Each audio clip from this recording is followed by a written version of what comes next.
of our betting strategies. So here's one, Jenks. How much do you think coaching matters when it comes to the big dance? I think it matters in a massive way. And you need to look no further than what's happening with Duke and North Carolina. Look, Duke is playing good basketball right now. They've won 6 straight, but as much as I could not stand Coach K, there's no question there's been a drop-off in the level of play. Same thing for North Carolina.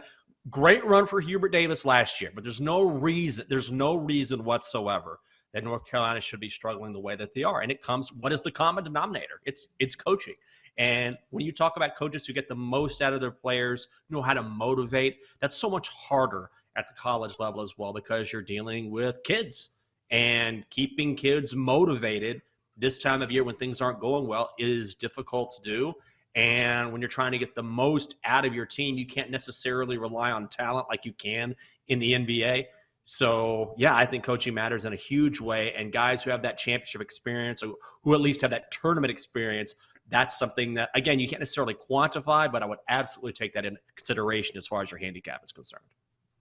I think the way you quantify it is look at the last few teams who have won the national championship and look at their coaches. Let's go down the list. Bill Self of Kansas, Scott Drew with Baylor, Tony Bennett with UVA, Jay Wright, Roy Williams, Jay Wright, Coach K, Kevin Ollie of UConn, Rick Pitino, John Calipari, Jim Calhoun of UConn. So you look at those names, that's like a Mount Rushmore of coaching.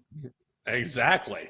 No, it's the best to ever do it. Now, Kevin Ollie, he's kind of gone up and down, but he still won a title. So, yeah, there's not many outliers there. It's a sport dominated by blue blood programs, and generally, not always, those programs have Hall of Fame head coaches for a reason, because these programs, if you come in there and you don't get it done at the level they expect, they will find someone who will. So I think that's a very great list that you put out there. It just speaks to the fact that coaching matters in a massive way in college basketball.